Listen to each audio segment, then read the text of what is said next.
Baba, katika jina la Yesu, jina lipitalo majina yote, tunakushukuru kwa ajili ya siku nyingine, Jumatano nyingine ambapo tunaenda kujifunza neno lako. Tunaomba utusamehe pale tulipokwenda kinyume na mapenzi yako. Tunakualika katika somo hili, katika kipindi hiki, wewe Roho Mtakatifu ukawe mwalimu wetu. Tunakuachia nafasi utufundishe jinsi ambavyo Baba anapenda. Tunaachilia mioyo yetu, roho zetu, nafsi zetu na akili zetu tuweze kujifunza kutoka kwako Baba. Katika jina la Yesu tunaamini ya kwamba tutaelewa kile ambacho unaenda kutufundisha. Pokea sifa na utukufu. Tunakupenda na kukuabudu. Amen.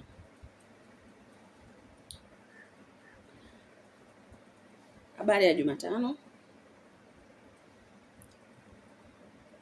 Natumai wiki yako ilikuwa nzuri, ilikuwa njema. Tunaendelea na somo letu. Hapo mwanzo kulikuwako neno, na neno alikuwako kwa Mungu, na neno alikuwa Mungu. Huyo mwanzo alikuwa Mungu. Yohana 1 mstari wa 1 na wa 2. Lakini tukiendelea mstari wa 3 wa Yohana anasema vyote vilifanyika kwa huyo, wala pasipo yeye hakikufanyika chochote kilichofanyika. Ndani yake ndimo ulimokuwa uzima, na ule uzima ulikuwa nuru ya watu. Nayo nuru yang'aa gizani, wala giza halikuiweza. Tumeangalia mstari wa 1, tukajifunza neno ni nani, maana ya neno na neno ni nani, maana ya Mungu na Mungu ni nani, maana ya mwanzo. Leo tunajifunza mwanzo ni nani, tukiegemea mstari wa 2. Huyo mwanzo alikuwako kwa Mungu. Ukisoma mstari wa 1 na wa 2 utaona kuna mwanzo 2 hapa. Lakini mstari wa 1 anasema hapo mwanzo, akimaanisha nafasi. Akimaanisha muda, wakati. Hapo mwanzo. Wakati gani? Wakati wa mwanzo. Wakati gani? Wakati wa awali. Lakini ukiangalia mstari wa 2 anasema huyo mwanzo. Kwa nini aseme huyo, asiseme hapo mwanzo alikuwako kwa Mungu? Na anasema huyo mwanzo alikuwako kwa Mungu kwa sababu huyo inatumika kwa nafsi. Inatumika kwa mwenye uhai, kwa aendaye. Huwezi ukasema huyo yai ama huyo chupa.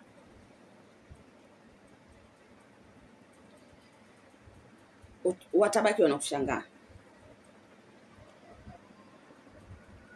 Huwezi ukasema huyo mlima ama huyo kiatu. Watu watabaki wanakushangaa. Lakini ukisema huyo ng'ombe, huyo mbuzi, huyo jini, huyo mwanadamu, huyo mwanaume, huyo mwanamke, huyo mtoto, huyo mzee, inaeleweka. Huyo malaika, inaeleweka. Huyo Mungu, inaeleweka. Kwa hiyo tunamwangalia huyo kama nafsi siku hii ya leo. Huyo mwanzo alikuwako kwa Mungu. Sasa kama mwanzo ni nafsi, kutokana na tulichojifunza kuanzia somo la kwanza mpaka hili nafikiri ni la 5 au la 6, tunaelewa kabisa dhahiri kwamba anayeongelewa hapa ni neno, ni Mungu ambaye ni Yesu. Huyo mwanzo alikuwako kwa Mungu. Tumesema mwanzo ni chanzo. Mwanzo ni awali katika wakati. Lakini mwanzo hii yenye nafsi ni chanzo. Chanzo cha.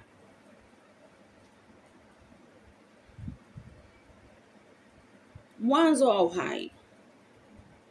Mwanzo gani? Tuliangalia hapo mwanzo. Mwanzo upi? Kama unakumbuka somo la kwanza.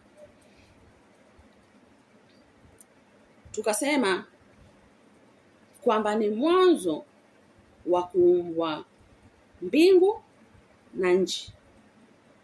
Kuumbwa mbingu na nchi. Kwa hiyo huyu mwanzo ni chanzo cha kuumbwa mbingu na nchi. Ni chanzo cha uhai ulioletwa hapa duniani. Huyo mwanzo, huyo neno, huyo Mungu, huyo Yesu. Twende Ufunuo wa Yohana 1:8.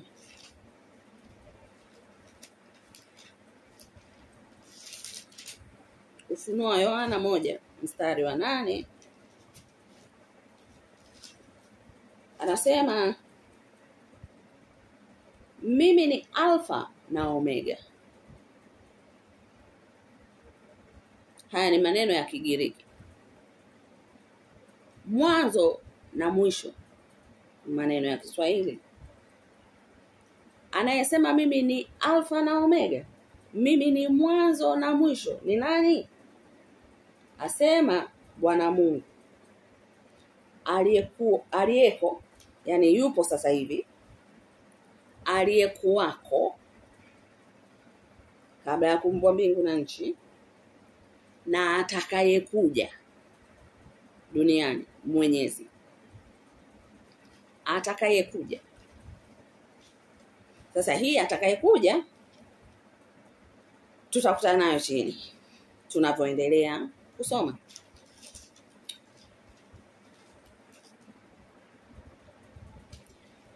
Sasa huyu Mungu Mwenyezi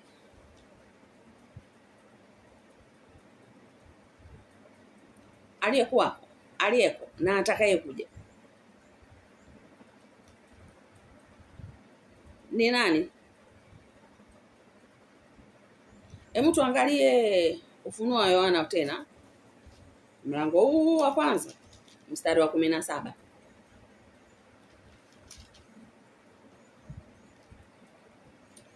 Nami nilipomwona nalianguka miguuni pake kama mtu aliyekufa. Akaweka mkono wake wa kuume juu yangu akisema, usiogope. Mimi ni wa kwanza na wa mwisho.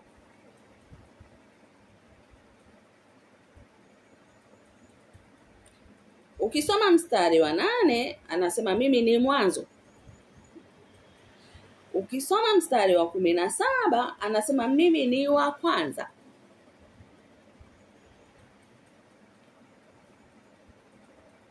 Yeye ni mwanzo na ni wa kwanza.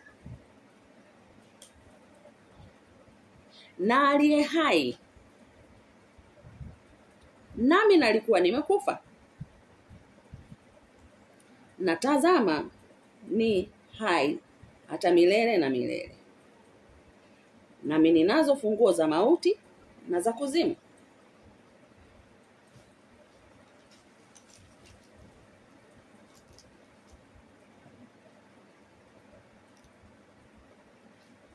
Kuna vitu viwili vilimtokea huyu ambaye ni mwanzo na mwisho.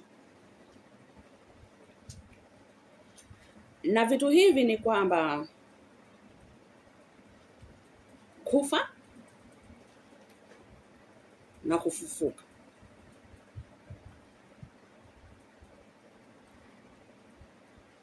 Na roho haiwezi kufa. Tunakubaliana. Kama roho haiwezi kufa, ina maana huyu anayeongelewa alivaa mwili huu ambao daktari anaweza akauchana akaufanyia operation, ambao mtu katili anaweza akaupiga akauumiza mwili huu, ambao salunisti anaweza akauchukua akaupamba vizuri huu unaoona huu. Alivaa mwili. Sasa tuangalie kutoka kwa Adamu mpaka mimi na wewe, nani alivaa mwili? Nani ambaye alikufa akafufuka?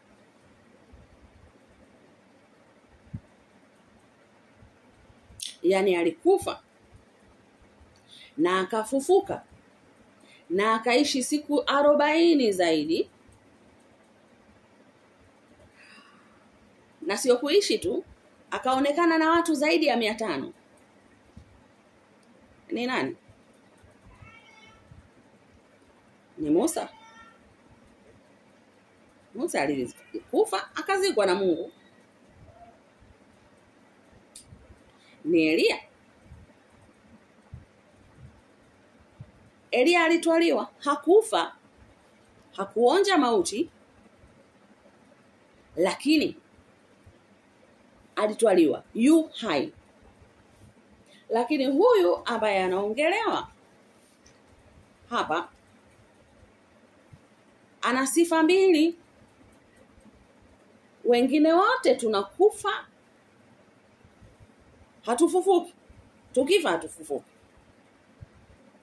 Na kuna ambao walipata bahati ya kutwaliwa. Henoko, Elia walipata bahati ya kutwaliwa, lakini hawajaonja mauti. Sasa ili uweze kufiti kwa huyu ambaye ni Alfa na Omega, huyu ambaye ni mwanzo na mwisho, huyu ambaye ni Mungu, huyu ambaye ni neno, lazima uwe umekufa na ukafufuka na ukapaa mbinguni. Ni Yesu tu ambaye anakamilisha sifa hizo, characters hizo.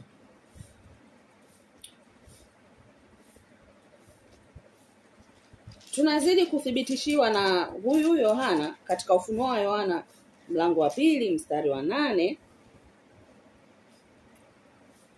Anasema, na kwa malaika wa kanisa lililoko Smirna andika, haya ndiyo anenayo yeye aliye wa kwanza na wa mwisho, aliyekuwa amekufa kisha akawa hai.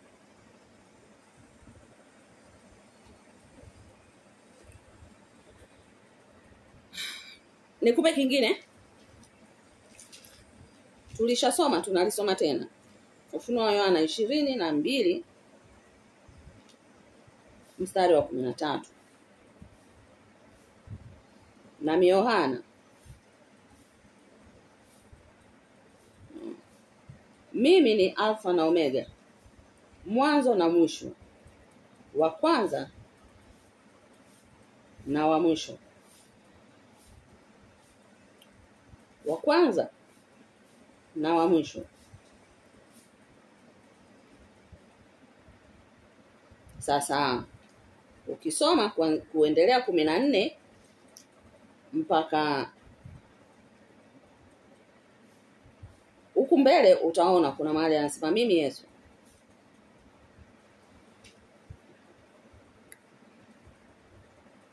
Yesu ni mwanzo na Yesu ni mwisho. Utasema kwamba ni Yohana tu ndiye aliyeongelea kwamba Yesu ni mwanzo na mwisho. Lakini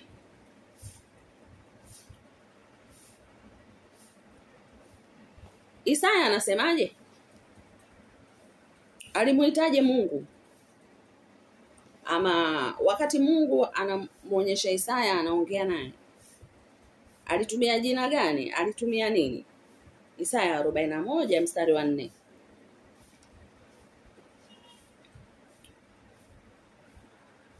Ni nani aliyetenda na kufanya jambo hilo, aviitaye vizazi tangu mwanzo? Tangu mwanzo? Mwanzo upi? Wa kuumbwa kwa mbingu na nchi. Mimi Bwana, wa kwanza na wa mwisho. Mimi ndiye. Miaka mingi kabla Yesu hajazaliwa, Isaya anatambua kwamba yuko ambaye ni chanzo cha kitu na ndio mkamilishaji wa hicho kitu. Isaya 44 mstari wa 6.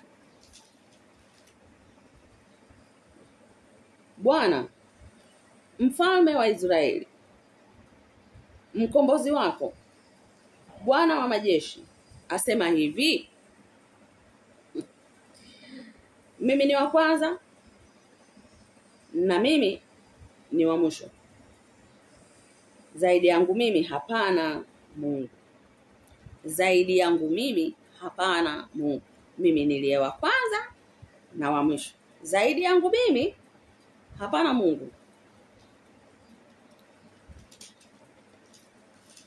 Isaya ameisema hii mara 3. Isaya 48 mstari wa 12.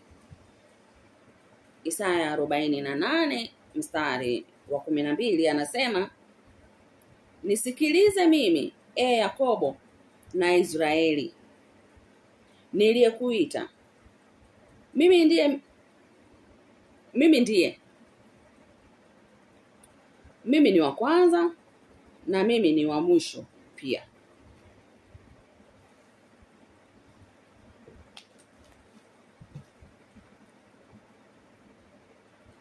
Kwenye Agano la Kale anajitambulisha yeye ni nani? Mungu.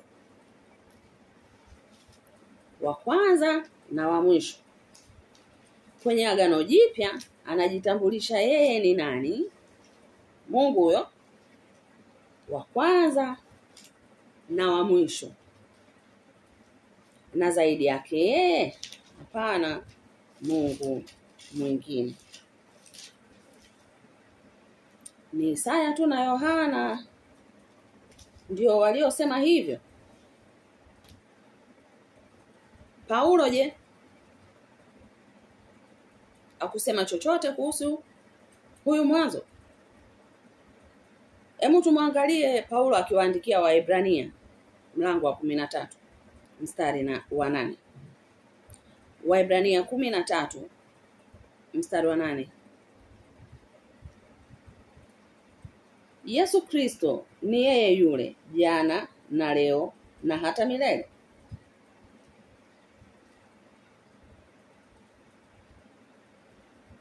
Yesu Kristo ni yeye yule jana, mwanzo, na leo na hata milele.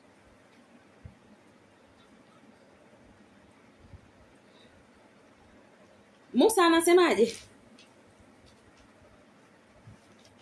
Yeye ndiye, mimi ndiye. Kutoka 3:14. Kutoka 3 mstari wa 14 anasema, Mungu akamwambia Musa, mimi niko ambaye niko. Akasema, ndivyo utakavyowaambia wana wa Israeli, mimi niko amenituma kwenu. I am there. Niko. niko jana, niko leo na kesho nitakuwepo. Yaani kwenye mwanzo nipo, katikati nipo na mwishoni nipo.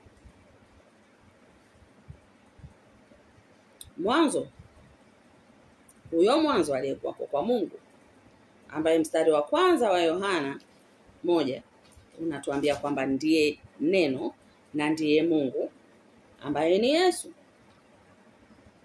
Huyo mwanzo ni Yesu na ndiye Mungu.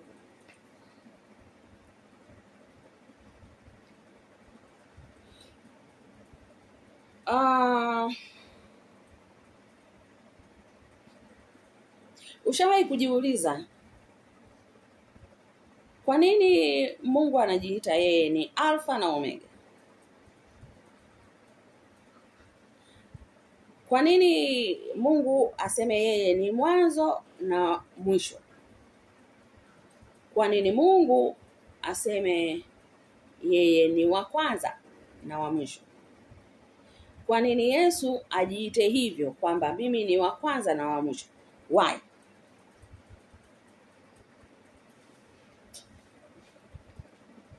Kwa nini Yesu ni Alfa na Omega?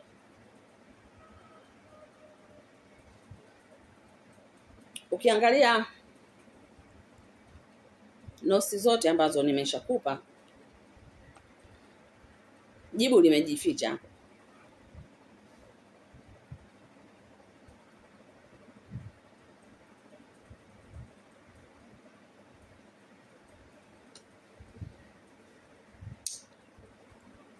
Labda nikupeka historia kidogo.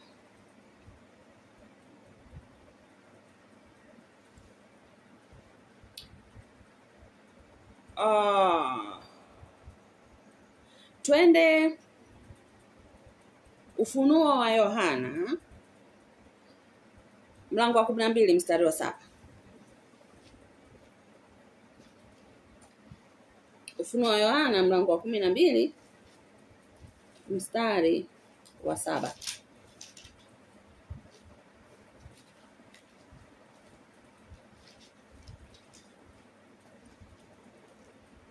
Anasema kulikuwa na vita mbinguni.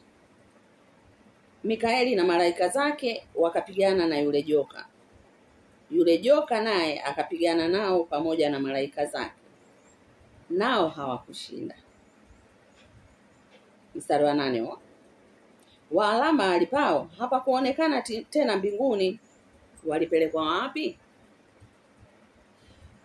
Mstari wa 9. Yule joka akatupwa, yule mkubwa, nyoka wa zamani, aitwaye Ibilisi na Shetani, audanganyaye ulimwengu wote, akatupwa hata nchi, na malaika zake wakatupwa pamoja naye.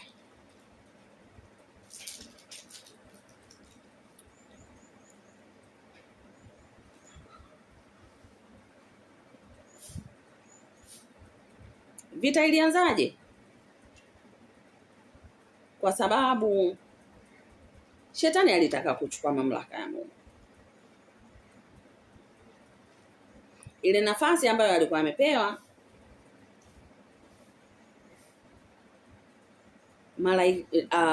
nafasi ya yule malaika mkuu wa kumwabudu Mungu.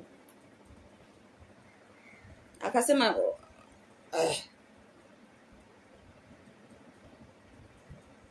hivi kwenye hii nafasi hii huyu sifa zote hizi anazopewa, wewe ni mtakatifu, wewe ni mtakatifu, uliyekuwako na utakaye kwako, hizi sifa si nizipate mimi?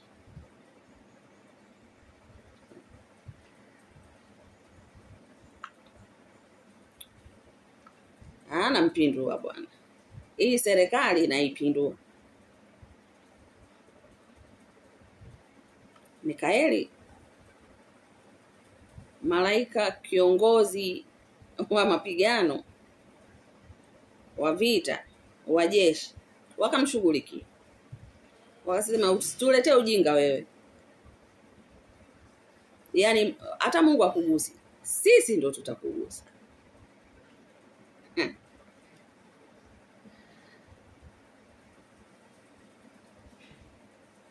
na kilichotokea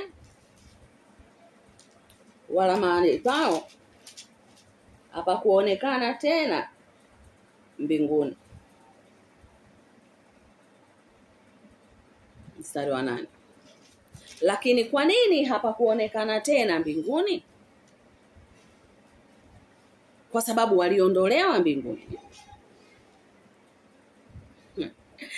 Kama Adamu na Hawa walivyokuwa na nafasi bustanini Edeni,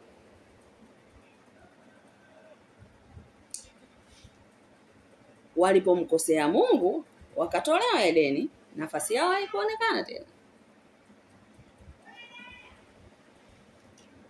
Kwa hiyo Shetani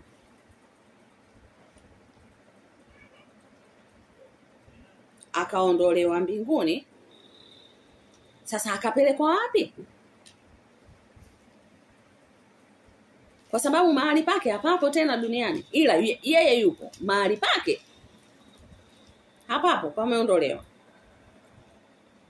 Kitikakalia mwingine. Sasa huyu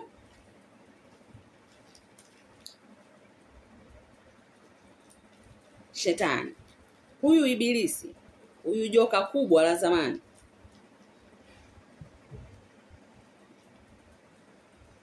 alienda wapi? Alipelekwa wapi? Jibu tunalipata mstari wa 9. Yule joka akatupwa, yule mkubwa nyoka wa zamani aitwaye Ibilisi na Shetani, audanganyaye ulimwengu wote, akatupwa hata nchi. Amerudia mara hizi kutuhakikishia kwamba alitupwa hata nchi, na malaika zake wakatupwa pamoja naye. Kutupa ni kufanyaje? Kurusha kitu. Na unapokirusha lazima kianguke. Huwezi ukarusha kitu kikaenda juu. Ukitupa kitu, nguvu ya uvutano inatuambia kitaenda chini.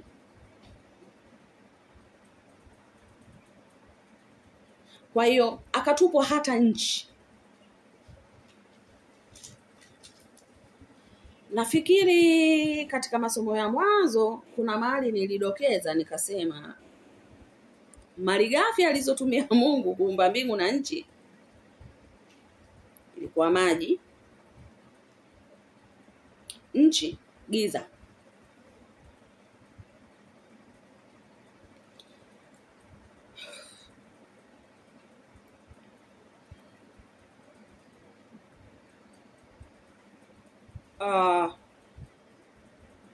Inabidi uelewe kwamba Shetani alitupwa hata nchi. Ni nini alichokifanya Mungu? Kwa sababu utajiuliza, sasa alivyotupwa mpaka nchi, si Mungu alikuwa bado hajaumba dunia?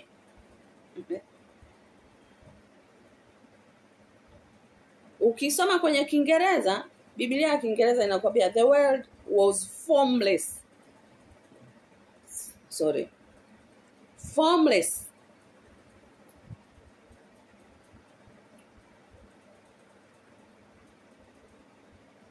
Kitu kipo pale lakini hakipo kwenye fomu yake. Hakipo kwenye oda yake ambayo inapendeza, inavutia kukiangalia, inaleta uhai kwenye kile kitu.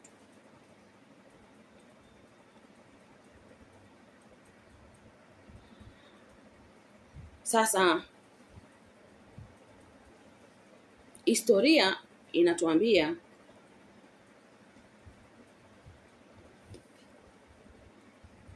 walikuwa wanakaa wote mbinguni. Shetani akatupa duniani. Kwa sababu Shetani amepoteza utukufu.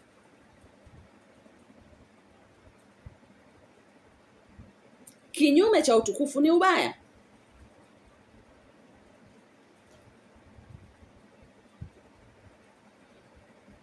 popote atakapokuwapo yeye kuna viashiria vya ule ubaya wake. Mwanzo 1 mstari wa 2. Kumbuka, alitupwa hata nchi. Sasa alipotupwa hata nchi, kukawaje pale kwenye nchi pale alipotupwa akae? Nayo nchi ilikuwa ukiwa tena utupu.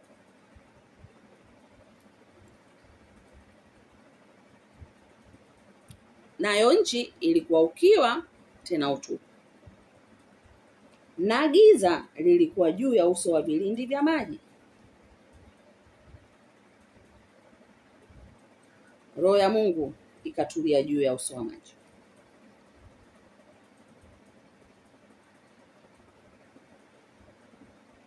Na giza, shetani ni giza ambaye analeta ukiwa na utupu.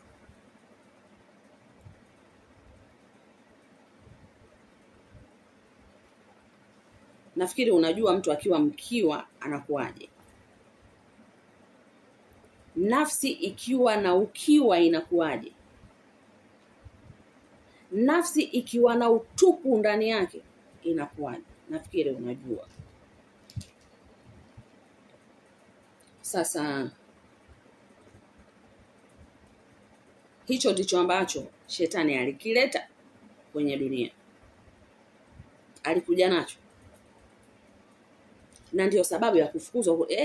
Wewe na huu uovu wako, wewe na huu uasi wako, usituharibie. Na mbaya zaidi, alihukumiwa milele. Hawezi hata kuomba msamaha. Mimi na wewe tunaweza tukamkosea Mungu, lakini tuna nafasi ya kukata rufaa kwa kutubu. Ila yule anayetudanganya hana nafasi hiyo. Ndio maana anatafuta wafuasi wa kwenda naye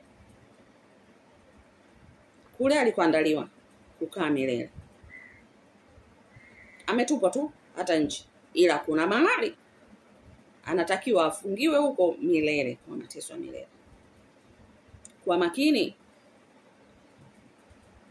nakupa siri kwamba mwenzako ameshahukumiwa milele. Anakudanganya wewe ambaye unaweza ukakata rufaa. Lakini usiichezee hiyo neema, kwa sababu hujui dakika 5 zijazo utakuwa wapi. Hujui kesho kama utaamka ama hautaamka.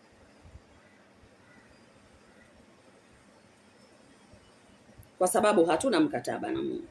Mimi na wewe hatuna mkataba na Mungu.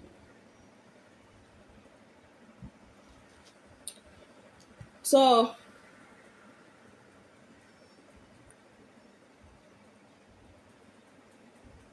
tumeona historia ya nchi ilivyokuwa kabla ya kuumbwa kwa mbingu na nchi na vyote ambavyo vinaujaza. Nimekupa hivyo ili kukuonyesha kwa nini Yesu ni Alfa, yani mwanzo, na kwa nini Yesu ni Omega, yani mwisho. Jibu ni hili. Baada ya anguko la Lucifer, anguko la shetani, anguko la yule joka wa zamani, aliyekuwa wa kwanza kuja kwenye nchi alikuwa ni Yesu.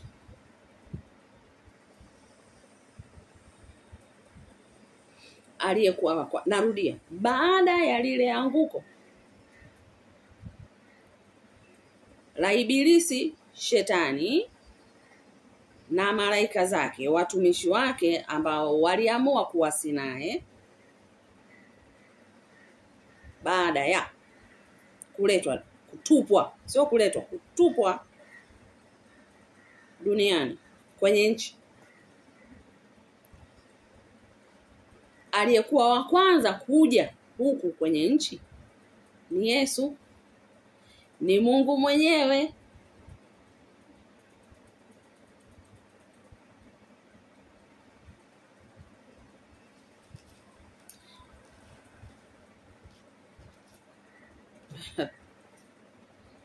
Iko hivi. Hebu tusome, ngoja tusome Yohana kwanza. Tunarudia Yohana mstari wa kwanza mpaka wa 5, ile Yohana 1 mpaka wa 5. Alafu twende tukalinganishe Mwanzo 1 mstari wa kwanza mpaka wa 5. Hapo mwanzo kulikuwako neno, naye neno alikuwako kwa Mungu, naye neno alikuwa Mungu. Huyo mwanzo alikuwako kwa Mungu.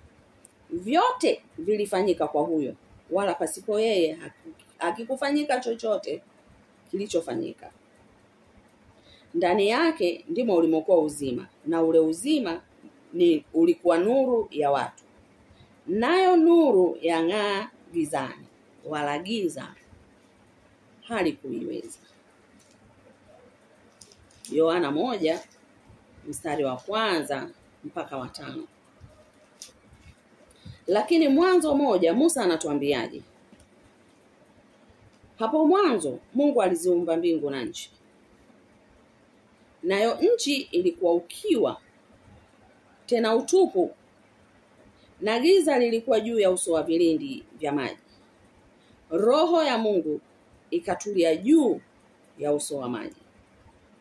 Mungu akasema, iwe nuru. Ikawa nuru. Mungu akaiona nuru ya kuwa ni njema. Mungu akatenga nuru na giza. Mungu akaiita nuru mchana, na giza akaliita usiku. Ikawa jioni, ikawa asubuhi, siku moja.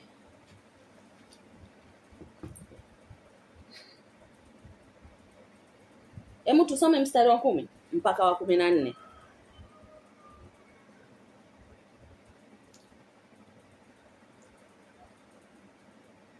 Mungu akasema, no.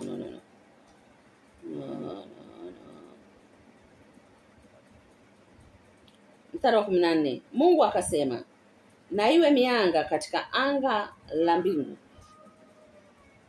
ili itenge kati ya mchana na usiku. Nayo iwe ndiyo dalili na majira na siku na miaka. Tena iwe ndiyo mianga katika anga la mbingu, itie nuru juu ya nchi. Ikawa hivyo. Mungu akafanya mianga miwili mikubwa, ule mkubwa utawale mchana na ule mdogo utawale usiku. Akafanya na nyota pia. Akafanya na nyota pia. Akafanya na nyota pia. Mungu akaiweka katika anga la mbingu itie nuru juu ya nchi, na kuutawala mchana na usiku, na kutenga nuru na giza. Mungu akaona ya kuwa ni vyema. Ikawa jioni, ikawa asubuhi, siku ya 4. Mstari wa nuru ya kwanza ikawa jioni, ikawa asubuhi, siku moja. Mstari wa 5. Lakini mwisho wa nuru ya pili yenye mianga ikawa jioni, ikawa asubuhi, siku ya 4. Je, Mungu alirudia kufanya kitu ambacho alishafanya mwanzo?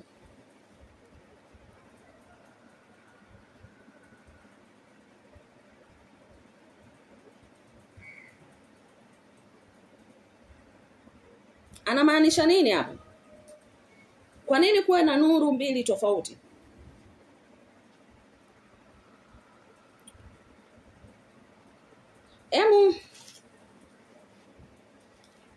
Yohana 3. Labda tunaweza tukapata kitu. Yohana 3 mstari wa 16 mpaka wa 21.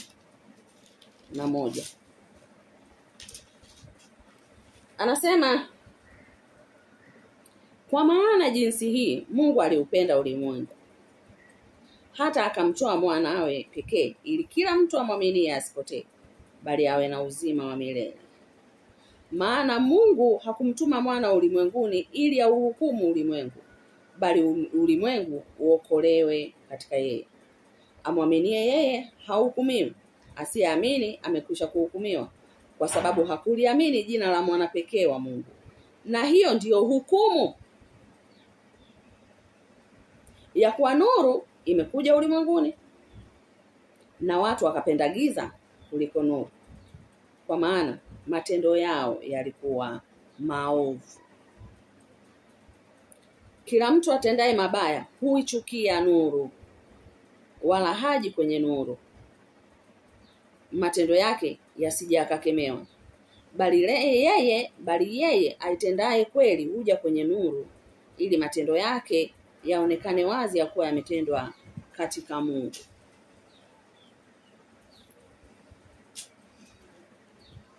Je, nuru hii anayoiongelea hapa ni nuru gani?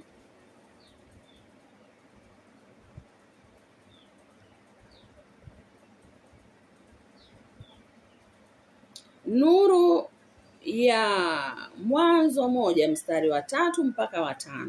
Ni nuru gani anayoiongelea? Yeye ni nuru halisi. Kuna nuru halisi, alafu kuna nuru artificial. Nuru original na nuru artificial. Ina imitate. Yesu ni mwanzo kwa sababu yeye alikuwa wa kwanza kuja duniani baada ya shetani kutupwa duniani. Mwanzo 1 mstari wa 3 mpaka 5. Ile nuru ambayo inaongelewa hapo sio nuru ya jua na mwezi. Sio nuru hii ambayo macho haya yetu yanaweza yanasababishwa kuweza kuona. Hapana. Ni nuru ambayo ya mtu yule wa ndani.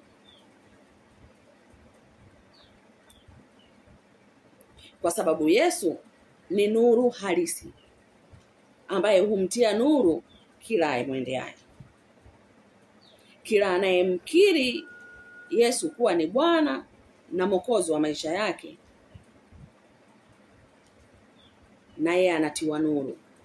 Ukisoma Mathayo 5, nafikiri kama sio 5 basi ni 6. Mathayo anatuambia, Mathayo 5 mstari wa 14. Ninyi ni nuru ya ulimwengu.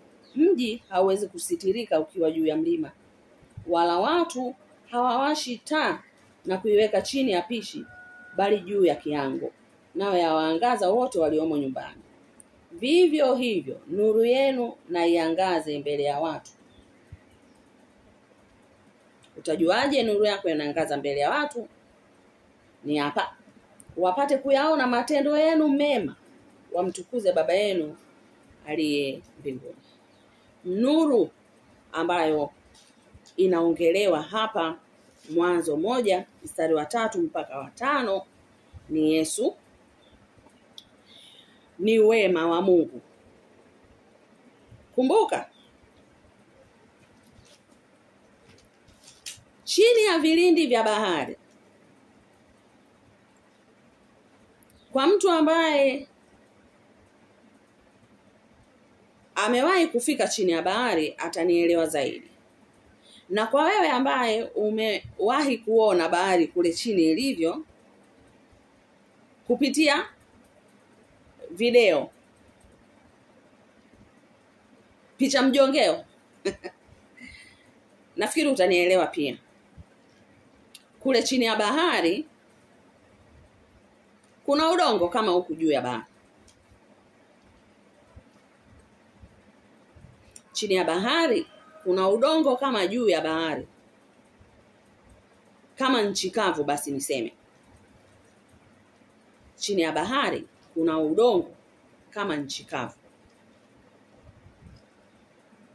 Ndio maana kule utakuta kuna mimea. Kuna ndege ambazo zikianguka huko, aeroplane zikizama kule chini wasipotoa utazikuta huko. Meli utazikuta huko. Viumbe hai utawakuta huko. Mawe utayakuta huko.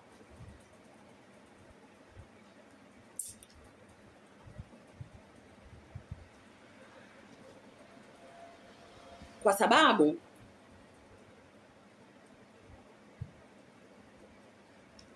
ni sehemu ya nchi.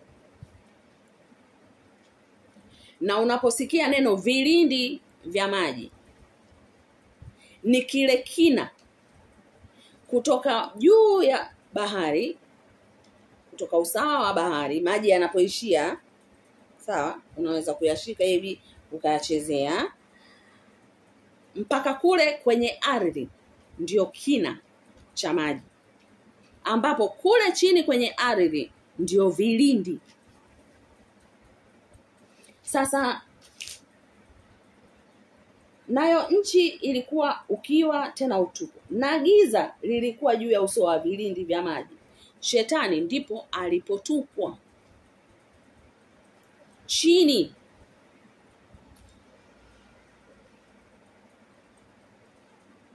Ushawahi jiuliza kwa nini marine spirits zinasumbua zaidi kuliko majini na mapepo ambayo yako nchi kavu? Ushawahi kujiuliza kwa nini mapepo na majini ambayo yako baharini yana nguvu zaidi na ni makorofi zaidi kuliko walio nchi kavu? Ushajiuliza kwa nini waganga na wachawi uganga wao mwingi wanaenda kuchukua baharini? Ushajiuliza kwa nini wanapasua, wana njia zao, wanaenda baharini chini? Kwa sababu ndiko ambako alipo shetani.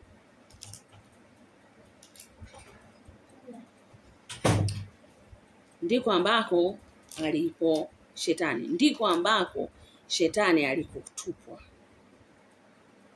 Sasa kama shetani ametupwa kule, basi utegemee kwamba kuna giza, kuna utupu na ukiwa.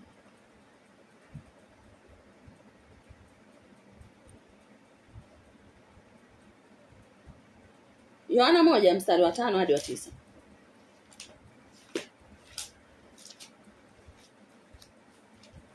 Yohana 1 mstari wa 5 mpaka wa 9. Nayo nuru yang'aa gizani, wala giza halikuiweza. Palitokea mtu ametumwa kutoka kwa Mungu, jina lake Yohana. Huyo alikuja kwa ushuhuda, ili aishuhudie ile nuru, wote wapate kuamini kwa yeye. Huyo hakuwa ile nuru, bali alikuja ili aishuhudie ile nuru. Kulikuwako nuru halisi, amtiaye nuru kila mtu akija katika ulimwengu. Mstari wa 10. Alikuwako ulimwenguni, hata kwa yeye ulimwengu ulipata kuwako, wala ulimwengu haukumtambua. Roho ya Mungu ikatulia juu ya uso wa maji. Haikwenda kutulia chini ya vilindi vya maji, ilitulia juu ya uso wa maji. Ushajiuliza ni kwa nini? Nuru na giza vinachangamana vipi? Na kwa nini roho ya Mungu ilitulia? Ukiangalia neno la Kiingereza ambalo limetumika kwenye the book of Genesis, hovering. Sasa hovering ni kile kitendo cha mwenye mabawa especially ndege wanaopaa na kuruka, akifika sehemu fulani hivi, badala ya kufanya hivi anatulia, yani anakuwa anaenda lakini bila kuyashughulisha mabawa yake, hovering. Sasa roho ya Mungu ilitulia juu ya uso wa maji. Tujiulize, chini ya vilindi vya maji kulikuwako giza. Kwa nini isiende kutulia chini ya vilindi vya maji? Kwa nini itulie juu ya uso wa maji? Biblia inatujibu, kwa sababu kule kulikuwa kuna ukiwa, tena kulikuwa na utupu. Hebu lifikirie hili. Unataka kufanya jambo, halafu jambo la maendeleo, halafu ikatokea kuna kitu kimekuja kukudisturb akili yako, kikakuvuruga, kikakuletea stress. Utaweza kuplani vizuri? Utaweza kupanga mipango yako vizuri? Utaweza kufanya maamuzi yaliyo bora? Ndio maana mtu mwenye afya ya akili, mtu mwenye msongo wa mawazo, ni ngumu sana kwake kufanya maamuzi yaliyo bora. Hapa Mungu anatufundisha utulivu. Tulia. Yani ikiwezekana jilazimishe kutulia. Hata kama jambo limekupata gumu kiasi gani, tulia. Kwa sababu usipotulia, ukawa na masumbufu, ukahangaika bila kuwa na utulivu, maamuzi yako hayatakuwa bora, hayatakuletea faida. Kwa nini roho ya Mungu ilitulia juu ya uso wa maji? Kwa sababu alikuwa ana kazi kubwa anayoenda kuifanya mbele yake. Kwa hiyo alitakiwa kuplan.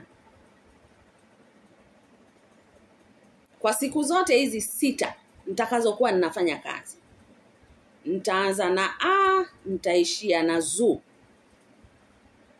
Hapa kwenye A mpaka kwenye juu kuna vitu nitafanya. Hapa kwenye K mpaka kwenye P kuna vitu nitakuwa nafanya. Hapa kwenye U mpaka kwenye Z kuna vitu nitakuwa nafanya. Ndio maana kila siku aliyomaliza alifanya analysis. Alianalyze, alipima kazi yake.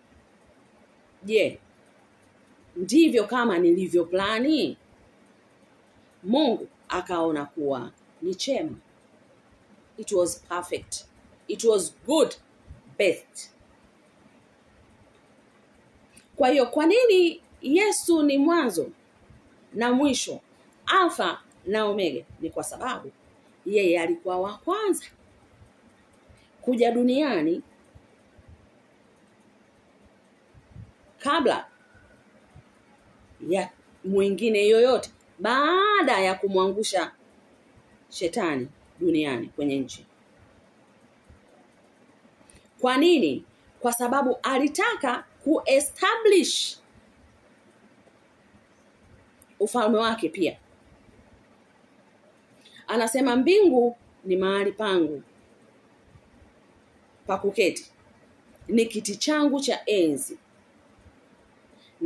na duniani ni mahali pa kuweka miguu yangu. Ipo kwenye Zaburi, kasome mwenyewe.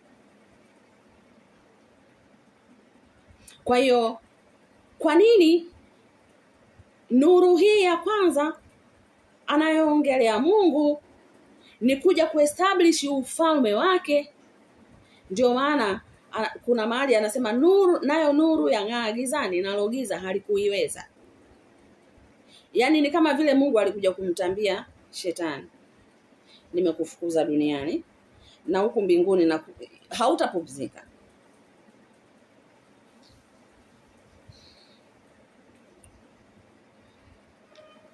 Ufunuo wa Yohana 22:16.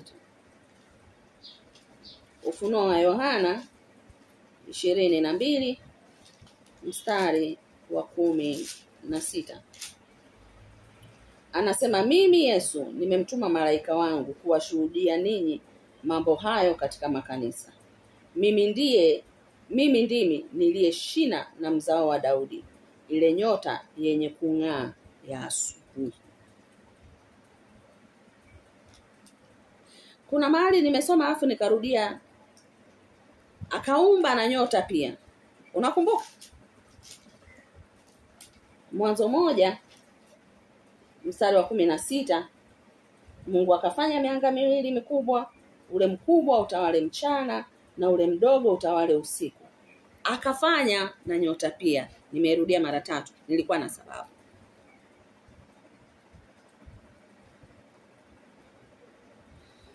Kwa nini nyota yenye kung'aa ya asubuhi? Asubuhi ni mwanzo wa siku. Tunarudi pale pale. Kitumia wakati, asubuhi hii anayoimaanisha hapa ni mwanzo wa mambo yote. Mwanzo wa kuumbwa mbingu na nchi. Nyota ya asubuhi. Ndio maana Biblia inatuambia ikawa jioni, ikawa asubuhi. Yaani kutoka asubuhi mpaka jioni na jioni mpaka asubuhi tena, siku moja. Siku inaanza asubuhi, sio saa 6 usiku. Hayo ni yetu tu, sisi tumejipangia. Lakini kwa Mungu siku inaanza asubuhi. Ndio maana akasema ile nyota ing'aayo ya asubuhi. Naomba nikufiche tena hapa.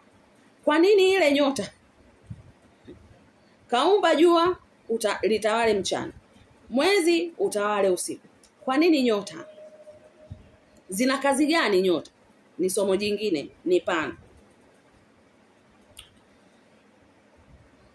Kwa nini Yesu ni Alfa na Omega? Ni Alfa, ni mwanzo, kwa sababu alikuwa wa kwanza kuja duniani. Ni Omega, ni mwisho, kwa sababu atakuwa wa mwisho kuja duniani ile siku ya unyakuo. Atakapokuja kufanya hesabu zake. Nimevuna wangapi? Wangapi wamenikubali? Nataka nikuthibitishie. Mathayo 24 mstari wa 27 mpaka wa 31. Mathayo 24 mstari wa 27 mpaka wa 31 anasema,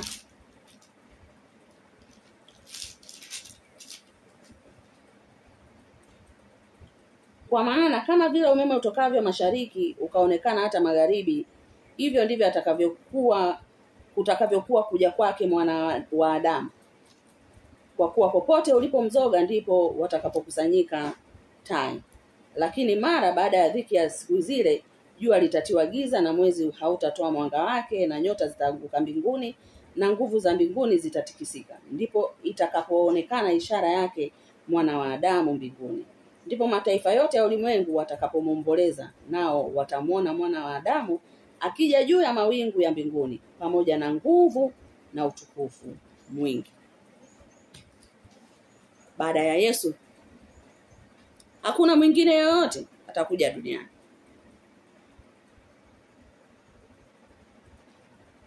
Dini zote kuu mbili duniani zinakubaliana kwamba zinakubaliana kwamba Yesu atakuja mara ya pili. Lakini atakapokuja yeye, akija tu Yesu, uelewe kwamba hakuna mwanadamu mwingine atakuja duniani. Hakuna kiumbe kingine kipya kitakuja duniani. Yesu ni mwanzo na mwisho. Alikuja mara ya kwanza kama nuru. Atakuja mara ya pili na utukufu wake mwingi. Muda wetu umeisha. Saa 1 tayari. Lakini naongeza kidogo kumalizia ili tufunge hapa. Tukaangalia Mathayo 26 mstari wa 64. Mathayo 26 mstari wa 64. Anasema, Yesu akamwambia, wewe umesema, lakini nawaambieni tangu sasa mtamwona Mwana wa Adamu ameketi mkono wa kuume wa nguvu, akija juu ya mawingu ya mbinguni.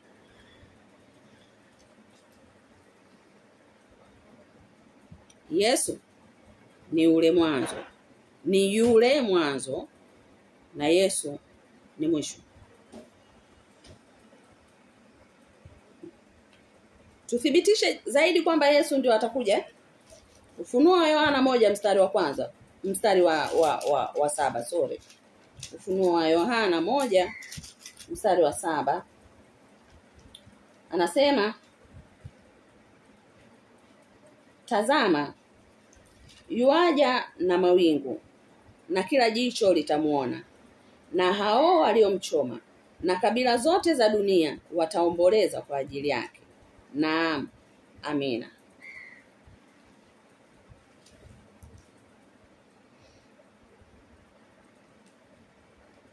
Ufunuo wa Yohana 19 mstari wa 11.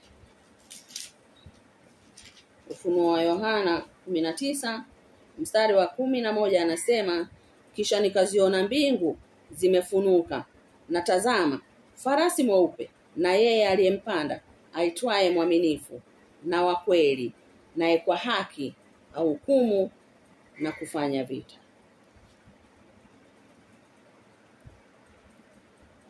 Danieli 7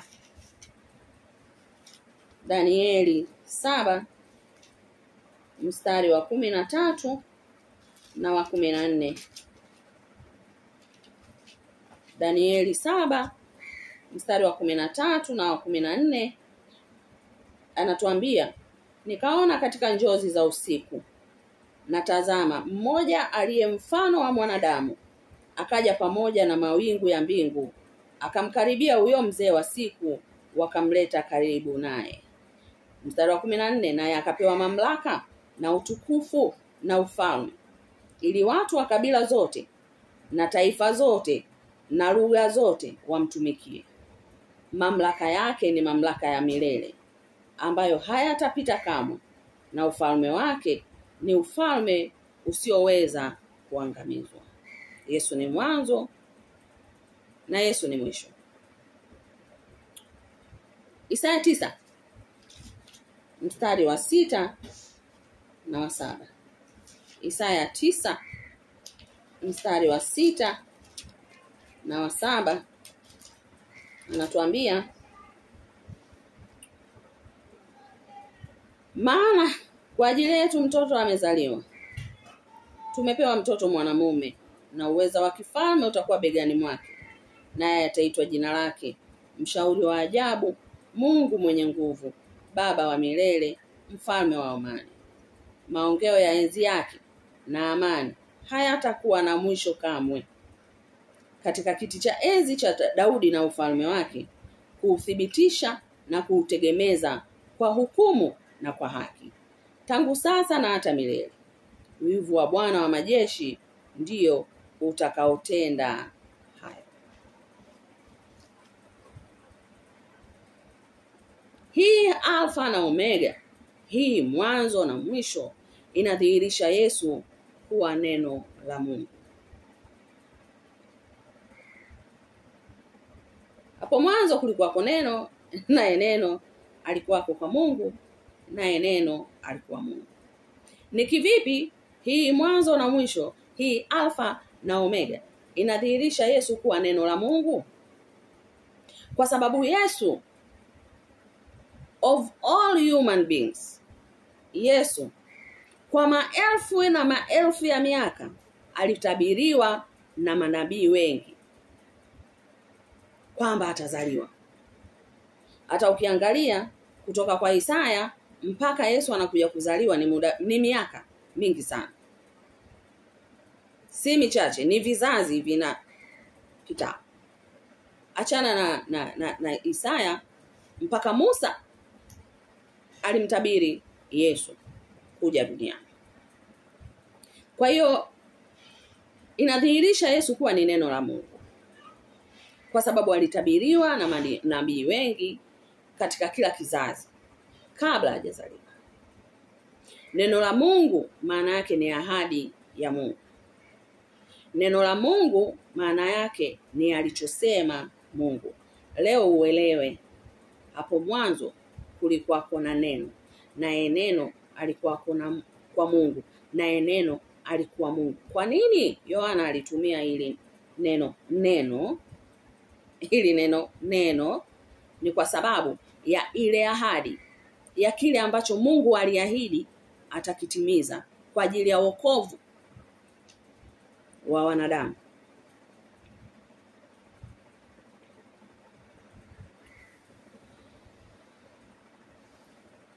Nikutakie Jumatano njema. Tukutane wiki ijayo.